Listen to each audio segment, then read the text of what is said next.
Hi గారు. Welcome to our channel. ప్రస్తుతం మనతో పాటు దాము బాలాజీ గారు సీనియర్ జర్నలిస్ట్ ఉన్నారు. వారితో ఒకసారి మాట్లాడదాం. సార్ నమస్కారం సార్. నమస్తే. సార్ తెలంగాణలో మరొక పరువు హత్య ఇప్పుడు కలకలం సృష్టిస్తుంది. పెద్దపల్లి గ్రామంలో ఒక సాయి కుమార్ గౌడ్ అనే వ్యక్తిని చంపేశారు సార్. మరి ఇది ఘటనకు సంబంధించి అసలు ఏం జరిగింది? ఎవరు చంపారు? ఎలా జరిగింది? మరి ఈ మధ్య కాలంలో తెలంగాణలో చూసుకుంటే పరువు హత్యలు జరుగుతూనే ఉన్నాయి. అమృత ప్రణయ్ విషయంలో చూసాం. మన సూర్యాపేట విషయంలో చూసాం. ఇప్పుడు ఈ ఘటన జరిగింది. ఎందుకు ఈ విధంగా తెలంగాణలో జరుగుతున్నాయి సార్? మీరేం చెప్తారు దీనికి సంబంధించి? యాహ్! తెలంగాణలో ఖచ్చితంగా పెరిగాయి పరువు హత్యలు. ఒక పక్క సీరియస్‌గానే శిక్షలు పడుతున్నాయి. ఇప్పుడు ప్రణయ్ విషయంలో మొదటి ముద్దాయి మారుతిరావు చనిపోయాడు. రెండవ ముద్దాయి సుభాష్ శర్మకి మరణ శిక్ష పడింది. ఇంకొక 6 మందికి లైఫ్ కూడా యావజ్జీవ కారాగార శిక్ష పడింది. అయినప్పటికీ అది వెరీ పాపులర్ అయింది కూడా. సో, ఒక పరువు హత్య చేస్తే తప్పించుకోలేమని కూడా నల్గొండ, మిర్యాలగూడ పోలీసులు నిరూపించారు. చాలా బాగా వాళ్ళు పనిచేశారు. అయినప్పటికి కూడా ఇంకొక పరువు హత్య జరిగింది. మీరన్నట్టు సూర్యాపేటలో ఒకటి జరిగింది. అంతకుముందు నాగమణి అని రంగారెడ్డి జిల్లాలో ఒకరిని చంపేశారు. హేమంత్ కుమార్ గచ్చిబౌలిలో చంపేశారు. నాగరాజు సరూర్ నగర్‌లో చంపేశారు. ఇలాగా దాదాపు నెలకి ఒక పరువు హత్య అయినా కూడా నమోదవుతుంది తెలంగాణలో. సో, అంటే సంవత్సరానికి 10-20 హత్యలు ఇక్కడ జరుగుతున్నాయి. ఓవరాల్‌గా ఇండియాలో కూడా పరువు హత్యలు బాగా పెరుగుతున్నాయి. కాకపోతే ఏందంటే problem NCRB national crime records bureau మన క్రైమ్‌ని డేటాని కంప్లీట్‌గా అది స్టోర్ చేస్తుంది. స్టాటిస్టికల్ డేటా వాళ్ళ దగ్గర ఉంటది. వాళ్ళ దగ్గర ఈ క్రైటీరియా లేదు. పరువు హత్యలు అనే ఒక సెపరేట్ క్రైటీరియా వాళ్ళు పెట్టలేదు. అన్ని హత్యల కిందనే లెక్కేసేస్తున్నారు. లేదు చనిపోయిన వ్యక్తి ఎస్సీ అయితే ఎస్సీ, ఎస్టీ అట్రాసిటీస్ కింద వెళ్ళిపోతుందన్నమాట. సో, అందువల్ల పరువు హత్యలు రియల్‌గా ఎన్ని జరుగుతున్నాయి సంవత్సరానికని కరెక్ట్‌గా లెక్కలు రావట్లేదు. ఒక అంచనా ప్రైవేట్ ఆర్గనైజేషన్స్ దీని మీద కొంతమంది ఎన్‌జీఓలు పనిచేస్తున్నారు. వాళ్ళు కలెక్ట్ చేసిన డేటా ప్రకారం సంవత్సరానికి కనీసం 1000-2000 మంది చనిపోతున్నారు పరువు హత్యల్లో అనేది చెప్తున్నారు. సో, ఇప్పుడు ఇక్కడ మళ్ళీ మొన్ననే ప్రణయ్ హత్యకు సంబంధించి కోర్టు తీర్పు వెలువడింది. 1 మంత్ కూడా కాలేదు. ఇప్పుడు మళ్ళీ ఒక పరువు హత్య చోటు చేసుకుంది. ఇదేంటంటే పెద్దపల్లి జిల్లాలో ఎలిగేడు మండలం ముప్పిరి తోట అనే ఒక గ్రామంలో పూరెళ్ళ పరశురాములు, జోష్న అనే భార్యాభర్తలు ఉన్నారు. వాళ్ళకి ఒక కొడుకు, కూతురు. కూతురు హెల్త్ బాలేక చనిపోయింది. కొడుకు ఉన్నాడు. కొడుకు 23 ఏళ్ళు. పూరెళ్ళ సాయి కుమార్ గౌడ అబ్బాయికి. సో, ఈ అబ్బాయి మొన్న బర్త్‌డే జరుపుకున్నాడు. బర్త్‌డే కోసం సరుకులు కొనడానికి వెళ్ళాడు కారు తీసుకొని. వెళ్తుంటే కారు యాక్సిడెంట్ అయింది. కారు యాక్సిడెంట్ అయినప్పుడు అక్కడ బెలూన్లు ఓపెన్ అవ్వడంతో ఇతను సేఫ్‌గా బయటకొచ్చాడు. ఇది చెప్పినప్పుడు ఫ్రెండ్స్ గాని, ఇంట్లో వాళ్ళు కూడా అందరూ టెన్షన్ పడ్డారు. బట్ ఊపిరి పీల్చుకున్నారు. హమ్మయ్య! నువ్వు సేఫ్‌గా బయటకొచ్చావని. దాంతో మరింత హ్యాపీగా చేసుకున్నాం. ఒక ప్రమాదం నుంచి ప్రాణాలతో బయటపడ్డాడు కదా అని వాళ్ళు పార్టీని హ్యాపీగా బర్త్‌డే పార్టీని నైట్ జరుపుకుంటుంటే సడన్‌గా ఒక వ్యక్తి గొడ్డలితో వచ్చి అతన్ని నరికి చంపేశాడు.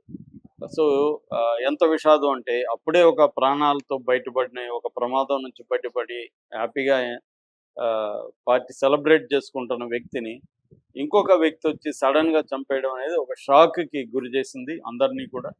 సో, ఇమ్మీడియేట్‌గా పోలీసులకు ఫోన్ చేశారు. పోలీసులు వచ్చి అతన్ని సుల్తానాబాద్ పట్టణం సంబంధించి తీసుకెళ్లారు. పోస్ట్‌మార్టం జరిపారు. ఇప్పుడు ఇంకా డీటెయిల్ వివరాలు రావట్లేదు గానీ, చంపిన వ్యక్తి పేరేంటి, అతను ఎవరు, ఏంటనేది ఇంకా డీటెయిల్‌గా రాలేదు గానీ, విషయం అయితే ఇప్పటివరకు మన దగ్గరకు వచ్చిన విషయం ఏంటంటే, ఈ అబ్బాయి సాయి కుమార్ గౌడ్ అనే అబ్బాయి అదే ఊర్లో ఒక అమ్మాయిని లవ్ చేస్తున్నాడు ఎప్పటినుంచో. సో, అనేక సార్లు అమ్మాయిల నాన్న, బంధువులు ఈ అబ్బాయికి చెప్పారు.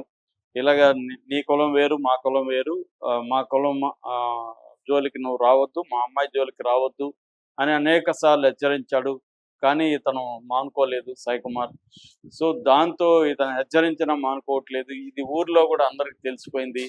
సో, దాంతో ఆ అమ్మాయిల ఫాదరే గొడ్డలు తీసుకొచ్చి తను నరికేశాడు. అంటే బర్త్‌డే రోజే వీడిని చంపాలి అని ఒక ముందుగానే ప్లాన్ చేసుకొని అతను కక్ష పెట్టుకొని ఇతన్ని చంపినట్టుగా ఇప్పటివరకు వార్తలు వస్తున్నాయి. ఇప్పుడు అతను ఎస్కేప్ అయిపోయాడని చెప్తున్నారు. అతను ఒక ప్లాన్డ్‌గానే ముందస్తు ప్లాన్ ఆవేశంతో ఏదో వచ్చి నరికేయలేదు, ప్లాన్ చేసుకొని వచ్చి ఎస్కేప్ ఎలా అవ్వాలి, ఎక్కడికి వెళ్ళాలి, ఇవన్నీ కూడా ప్లాన్ చేసుకొని వచ్చి చంపేశాడని చెప్తున్నారు. సో ఇప్పుడు పోలీసులు అతన్ని ఆచూకీ కనిపెట్టడానికి వాళ్ళు ప్రత్యేక బృందాన్ని ఏర్పాటు చేసి తిరుగుతున్నట్టుగా చెబుతున్నారు. సో బేసిక్గా అయితే సాయి కుమార్ అదే గ్రామంలో ఉండే తనకంటే సోకాల్డ్ పెద్ద కులం అమ్మాయిని లవ్ చేయడం వల్లనే వాళ్ళ ఫాదర్ చంపేస్తాడు అనేది ఇప్పటివరకు మనకు వస్తున్న వార్త. తెలంగాణలోనే కాదు, ఇండియా వైజ్ కూడా పరువు హత్యలు ఈ మధ్య పెరుగుతున్నాయి. నిజానికి టెక్నాలజీలో మనం దూసుకుపోతున్నాం, వేరే గ్రహాల్లోకి వెళ్ళి వస్తున్నాం. మనం చూసాము సునీత విలియమ్స్ ఇంటర్నేషనల్ స్పేస్ షిప్లో ఉండి వచ్చింది. ఆమె మొత్తంగా 608 రోజులు ఆమె 3 మిషన్లలో గడిపొచ్చింది. అంటే ఒక స్పేస్లో కూడా మనుషులు వెళ్ళి గడుపుతున్నాం, కానీ ఇంకా మనం ఇది అనాగరికంగా ఎప్పుడో కొన్ని శతాబ్దాల నాటి కులాలలో ఇరుక్కుపోయి ఇంకా కుల హత్యలు, దాన్ని మళ్ళీ పనికిమాలిన పేరు ఒకటి పెట్టారు పరువు హత్యలని. సో ఇదే చేస్తున్నారు. అంటే ఇక్కడ 2 అంశాలు ప్రధానంగా కనిపిస్తాయి పరువు హత్యల్లో. ఒకటేమో కులం, రెండోది జెండర్. అంటే ఇప్పటికి కూడా తాము పెద్ద కులం అని తమ ఈక్వల్ కులంలో లేదా తమ కులంలో లేదా తమకు ఈక్వల్ కులంలో లవ్ చేస్తే వీళ్ళకి ఇబ్బంది లేదు. ఈ మధ్య మనం చూస్తే ఎక్కువగా డబ్బు, సెలబ్రిటీసు, డబ్బున్న వాళ్ళు వీళ్ళల్లో చూస్తే ఇంటర్ కాస్ట్ మ్యారేజ్లు, అవేమో అగ్రకులం టు అగ్రకులం. ఒక రెడ్డి కమ్మ, కాపు కమ్మ, కాపు రెడ్డి, లేకపోతే బ్రాహ్మణ్, ఇలాగ రాజు. ఈ అగ్రకులంలో వితిన్ ద అగ్రకులంలో ఇంటర్ కాస్ట్ మ్యారేజెస్ బాగా పెరిగాయి.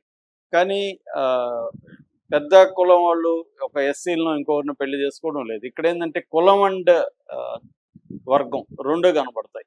అంటే రిచ్గా ఉంటారు ఇద్దరు కూడా, 2 కులాల వాళ్ళు రిచ్గా ఉంటారు. పూర్గా ఉన్న వాళ్ళని మనం ఏ సినిమా ఫ్యామిలీ చూసినా పూర్గా ఉండేవాళ్ళు వాళ్ళు చేసుకోరు. రిచ్గా ఉండి కులం వేరైనా పర్లేదు అనుకున్న ఇది మనకు బాగా కనిపిస్తుంది. అది కూడా అగ్రకులం.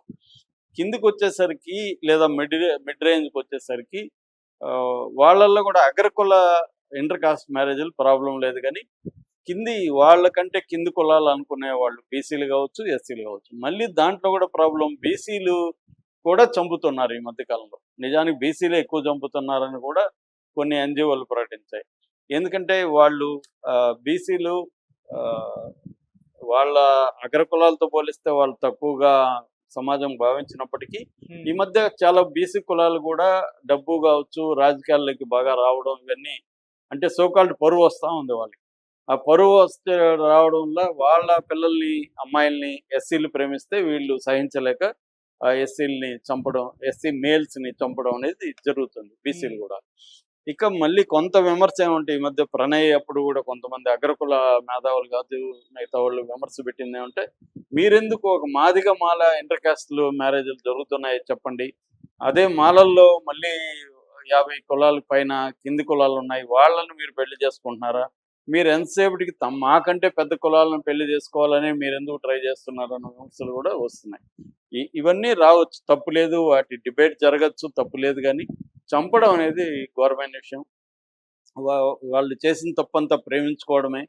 సో వాళ్ళ మేజర్ అయినప్పుడు వాళ్ళని వదిలేయాల్సిన అవసరం ఉంది. నీకు ఇష్టం ఉంటే నువ్వు వాళ్ళని ఉంచుకోలేదు, వాళ్ళని వదిలేసి నీ బతుకు నువ్వు బతకండి, నేను నీకు డబ్బులు ఇవ్వనని చెప్పచ్చు, అట్లా వదిలేయచ్చు. కానీ వాళ్ళని ముఖ్యంగా కింది కులాల అబ్బాయిల్ని చంపడం అనేది ఎక్కువగా పెరుగుతుంది. దీనికి ప్రధాన కారణం అమ్మాయిల్లోనే పరువు ఉన్నట్టుగా పేరెంట్స్ ఇక్కడ జెండర్ వస్తుంది.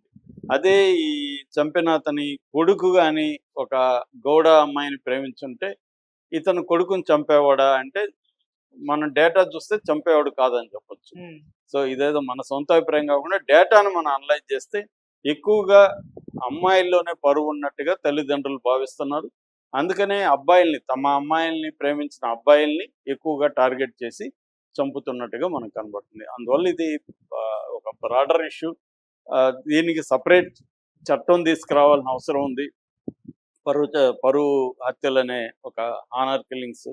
సో అట్లాగే ఫాస్ట్ ట్రాక్ కోర్టు పెట్టి త్వరగా కూడా దీన్ని తేల్చాల్సిన అవసరం ఉంది. అట్లాగే దీని మీద ఒక అవేర్నెస్ క్రియేట్ చేయడానికి కూడా వివిధ సంఘాలు పనిచేయాల్సిన అవసరం ఉంది. Okay sir, thank you so much.